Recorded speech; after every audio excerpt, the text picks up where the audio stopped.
United States strikes Iran-linked targets in Iraq and Syria. ICJ to hear part of Ukraine-Russia genocide case.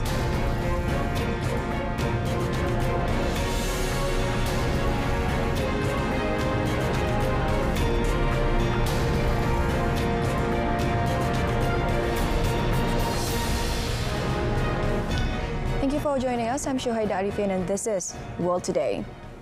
The United States carried out retaliatory strikes on Friday in Iraq and Syria against facilities linked to Iran's Revolutionary Guards and the militias date back after a deadly attack in Jordan that killed 3 U.S. troops and injured some 40 others. The strikes are believed to be just the first in a multi-tiered response by President Joe Biden's administration in response to the attack last weekend carried out by Iran-backed fighters. The U.S. Central Command said the strikes targeted the Revolutionary Guard Corps Quds Force, as well as affiliated militia groups, with American forces hitting more than 85 targets, with numerous aircraft, to include long-range bombers flown from the United States.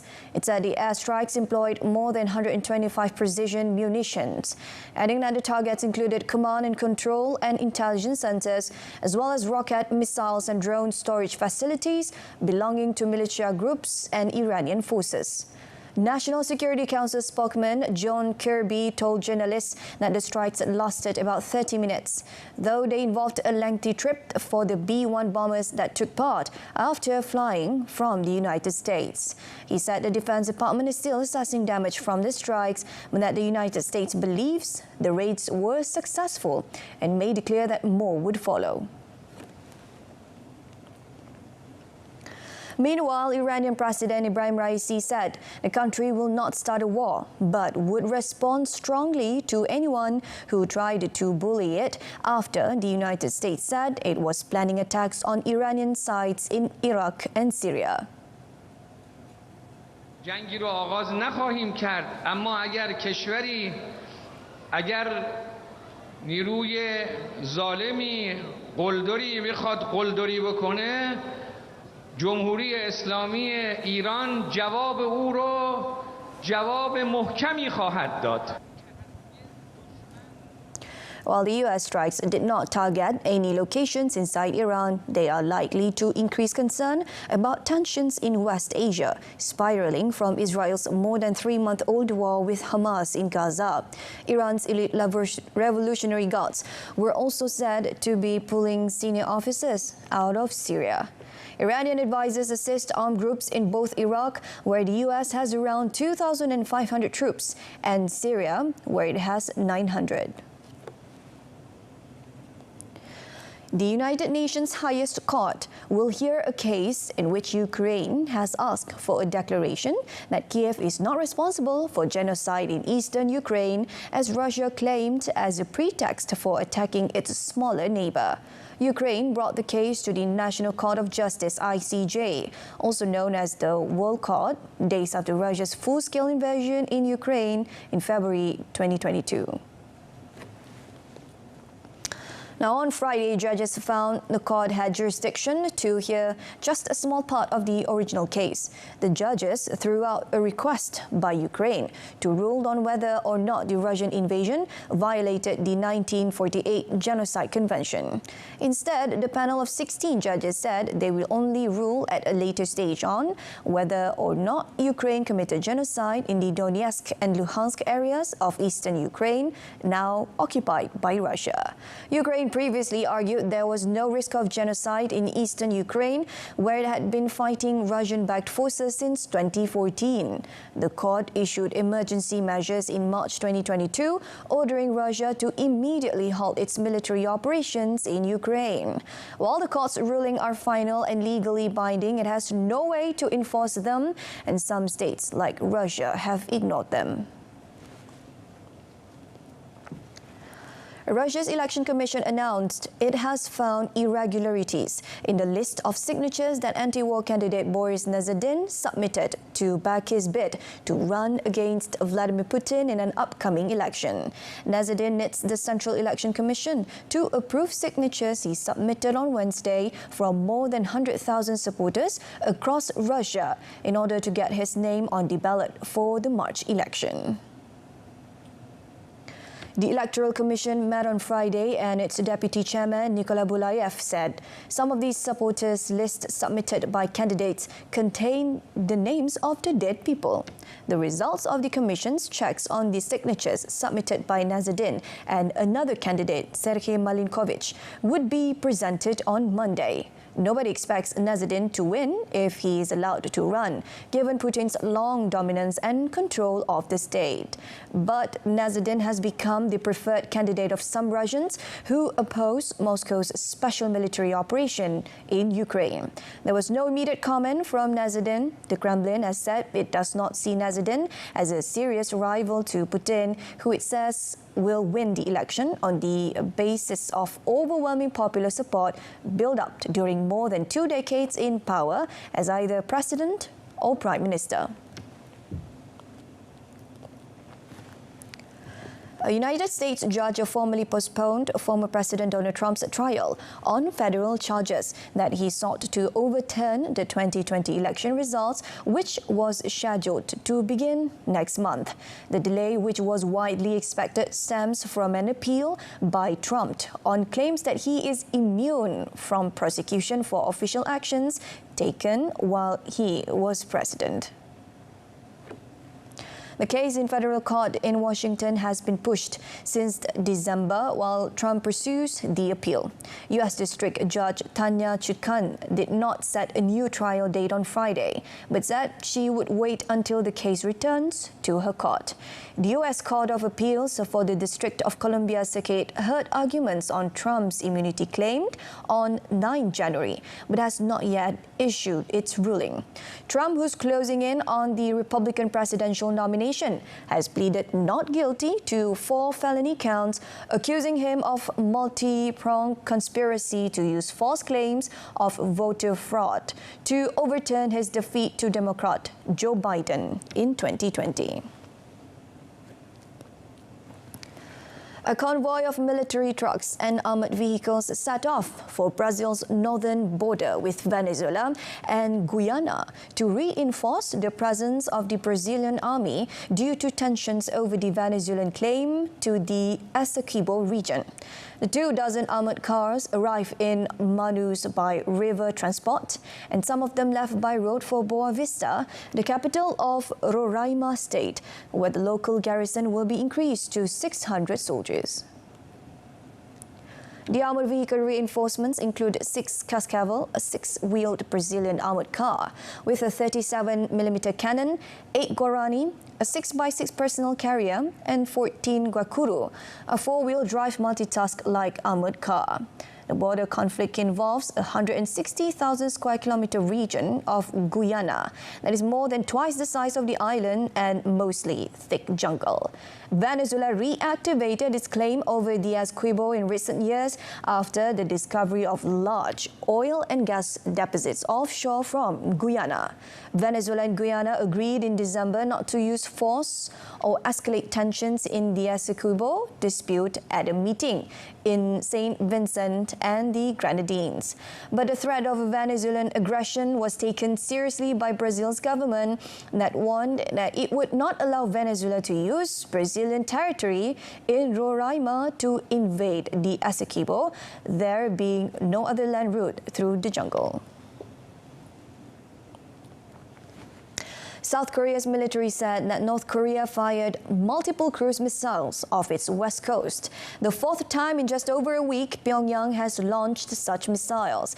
The South's military said the launch took place at 11 a.m. local time, but did not provide further details. North Korea has called them strategic cruise missiles, indicating that there may be nuclear-capable weapons.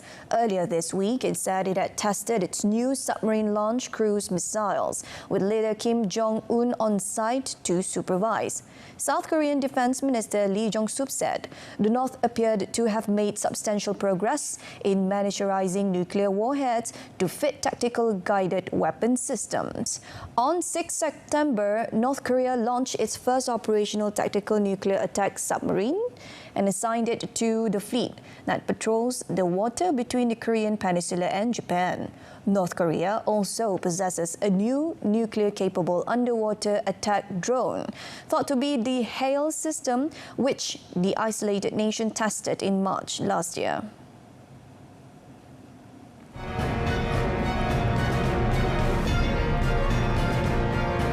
Still to come, London police launch manhunt after chemical attack injuries to several. Stay tuned.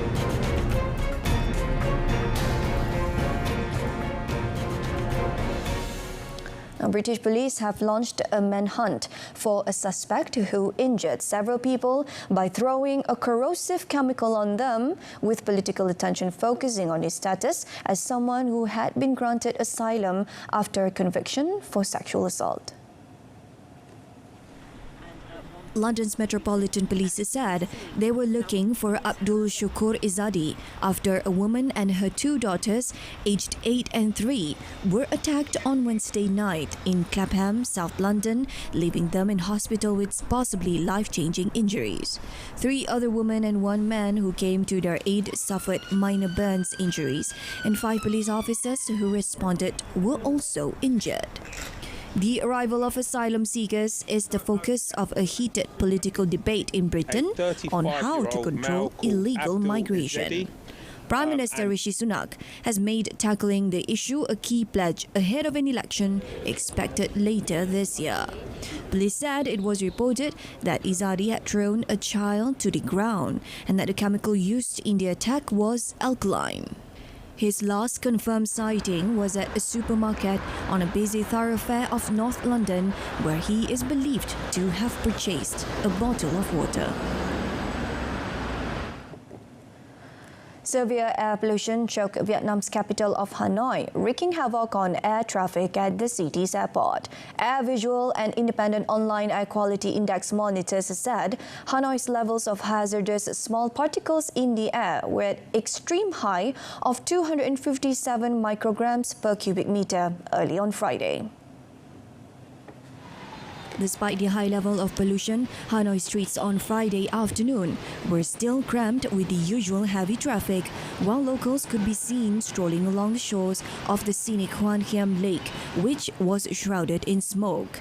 An official at Noi Bai International Airport, who declined to be named, said that all incoming flights were being diverted to other nearby cities.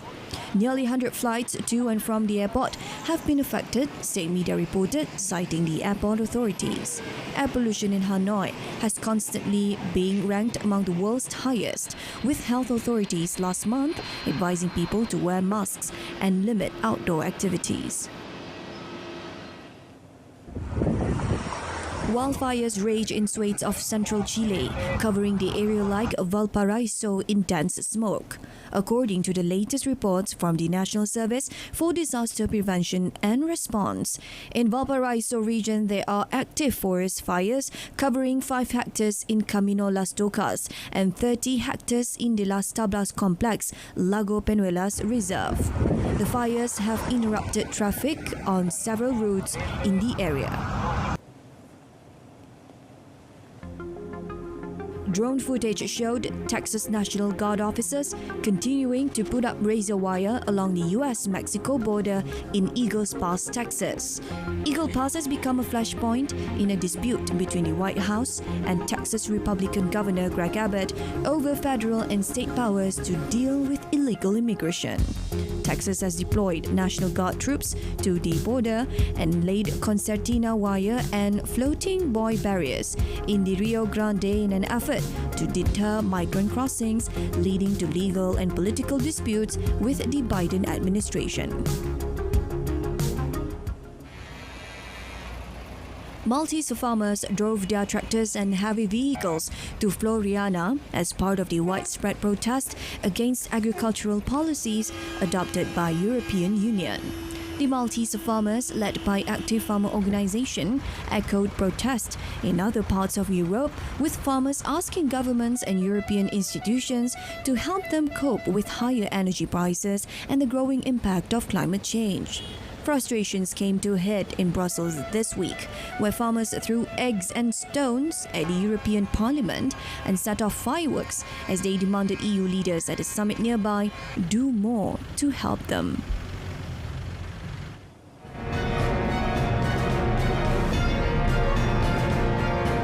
Next in sports, Son Magic takes as South Korea into Asian Cup semi-final with Jordan. Stay with us.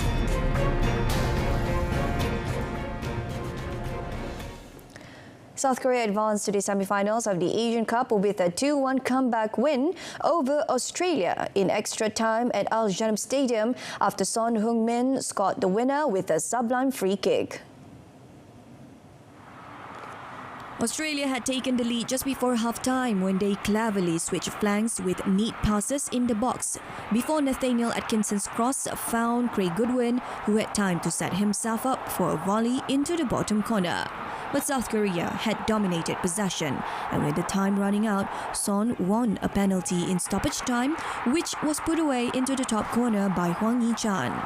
With South Korea going to extra time, Hwang won a free kick on the edge of the box, and Son stepped up to guide his effort past the wall, beating Matthew Ryan in goal.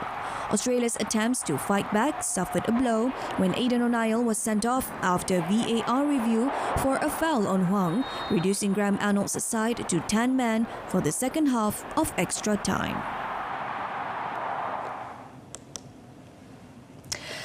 Now, South Korea advanced to the semi-finals of the Asian Cup with a 2-1 comeback win over Australia in extra time at Al Janab Stadium after Son Heung-min scored the winner with a sublime free kick. Now we move on to the next news. South Korea will next meet Jordan on Tuesday in the first semi-final after beating Tajikistan 1-0 earlier. The two teams had drawn a World Cup qualifier in November, but it was Jordan who came out on top when Vadat Hanovov put the ball into his own net from set piece, ending Tajikistan dream in Qatar. In a goalless opening half, Ashton Panshambe came closest to scoring for Tajikistan when his effort hit the bar, while Jordan forward Yazan Al-Naimat failed to convert two difficult chances to break the deadlock. But Jordan finally found the breakthrough from a corner in the 66th minute when Abdallah Nasib's header went in via a deflection off the chest of Hanovov, their goal scorer from their last 16 win over the United Arab Emirates. Tajikistan tried their best to score an equalizer, with Alisher Shukrov coming close when he tested keeper Yazid Abulaila from distance with an effort that stung his palms, but Jordan managed to hold on for a famous victory. A solitary Ademola Lookman goal was enough for Nigeria to beat Angola and qualify for the Africa Cup of Nations semi-finals, while the Democratic Republic of Congo joined them by coming from behind to defeat Guinea. Atlanta forward Lookman, the former England under-21 international, had scored both goals in Nigeria's defeat of Cameroon in the last 16, and he made it 3 in 2 games as the Super Eagles claimed their third 1-0 victory of the tournament. The goal came 4 minutes before half-time at the Felix Hopohe Boini Stadium, with Moses Simon collecting a pass on the left, accelerating away from Kyalonda Gaspar and driving into the area before cutting the ball back for Lookman to finish. Now that was enough for Nigeria to win through to their 50th Cup of the Nations semi-final, which is more appearances than any other country.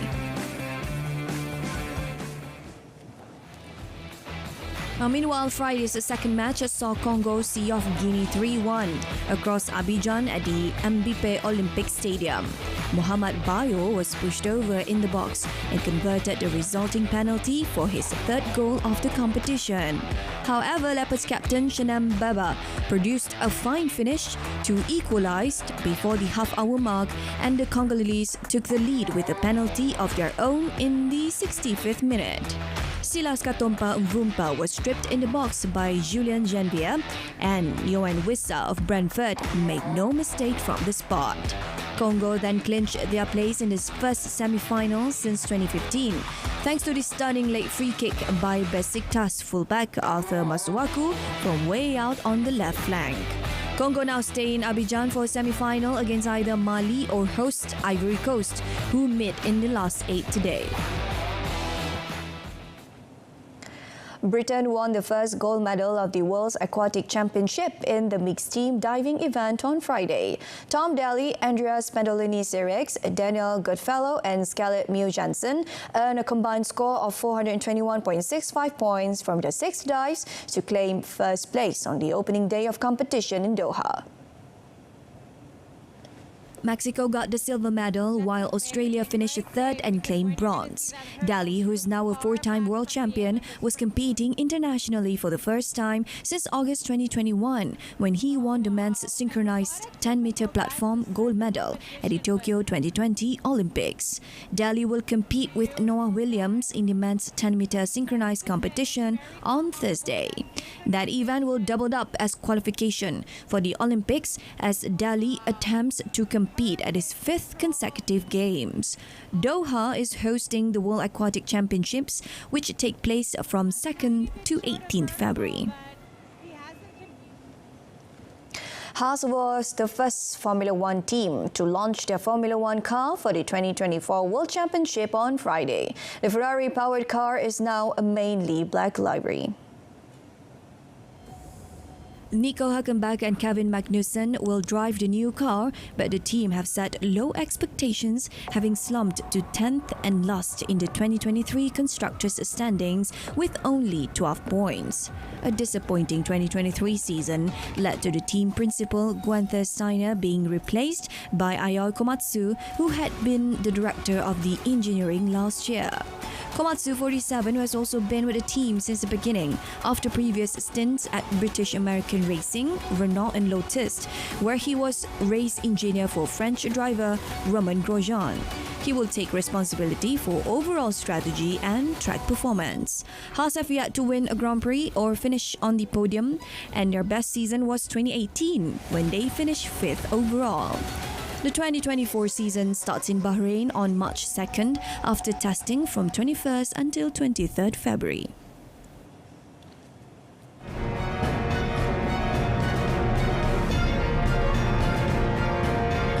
From an $11 million guitar collection to a fantastical lobster gracing the museum hall, this is your weekly offbeat stories from around the world.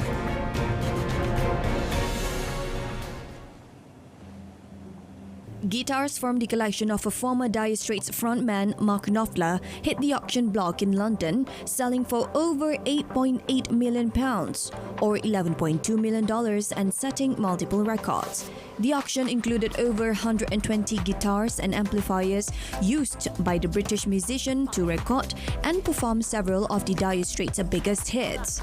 A 1959 vintage Gibson Les Paul standard sold for £693,000, including auction house commissioned a new world auction record for the model. A Red Shatter Telecaster-style guitar from 1983, used to record a song Walk of Life, set another record with a final price of £415,800 after commission. The rocker is donating 25% of the total hammer price to 3 charities: the British Red Cross, Tusk and Brave Hearts of the North East. Now, a long post portrait by the iconic Australian painter Gustav Klimt, which recently resurfaced after 100 years and will go up for auction in Vienna later this year, could fetch as much as 18 million euros. Like others of Klimt's work, the portrait depicts a young woman from the Viennese upper class In this case, the Austro-Hungarian industrialist Laser family. It was one of the Klimt's last works, and after his death in 1918, portrait of Fräulein Laser was given to the family with parts of still unfinished. Experts only knew of the painting from a black and white photograph. Solche Bilder, die verschollen sind, die 100 Jahre im Verborgenen waren, die dann plötzlich auftauchen und noch dazu diese Qualität haben, ist wirklich eine unglaubliche Weltsensation. Das würde ja bei einem Van Gogh oder bei einem Rembrandt genauso sein. Und das ist ein Klimt, der aus der Spätzeit ist, der schön ist, die Dame ist schön und dann noch 100 Jahre verschollen. Es ist wirklich einmalig. The portrait will be auctioned off at the end of April, but before it finds new home, it will travel around the world, visiting Switzerland, Germany and United Kingdom, Hong Kong along the way. I'm Kinski has valued the painting at 30 to 50 million euros, but Kovacic reckons it could bring in upward of 80 million euros. The proceeds will be shared with the owner in accordance with the Washington Principles for Nazi Confiscated Art. From cavalry helmets to panels of goat skin used for military tents, a new exhibition looking at the lives of Roman soldiers opens at the British Museum in London this week. Legion Life in the Roman Army features more than 200 objects on display, many of which once belonged to the recruits or their families. Among the highlights are what the museum says is the world's only intact semi-cylindrical legionary shield from Roman times and the most complete classic Roman segmental armor unearthed in 2018 from the battlefield at Calcris in Germany. So this is an exhibition about the Roman army, but it's told from the perspective of the ordinary Roman soldier. So following along the narrative, kind of the spine of the narrative, is the story of this actual soldier, Claudius Terentianus, whose letters home, or fragments of his letters home, survive and tell us about particularly the beginning of his enlistment and his story. And it ranges from things like putting down a revolt in Alexandria to sort of getting food poisoning and forgetting his trousers, and that's really the kind of mix of grandeur and ordinary that we're trying to get in the exhibition. The exhibition opens to the public on Thursday and runs until 23rd June. The fantastic world of artist and designer Philip Colbert took center stage at the National Archaeological Museum MANN in Naples as vibrant red lobster straight from the dream realm now grace its halls. Named House of the Lobster, the site-specific exhibition transformed the museum into an immersive space where the underwater realm unfolds in captivating detail. For me, this is one of the most special moments of my life because for me, this is the greatest museum in the world.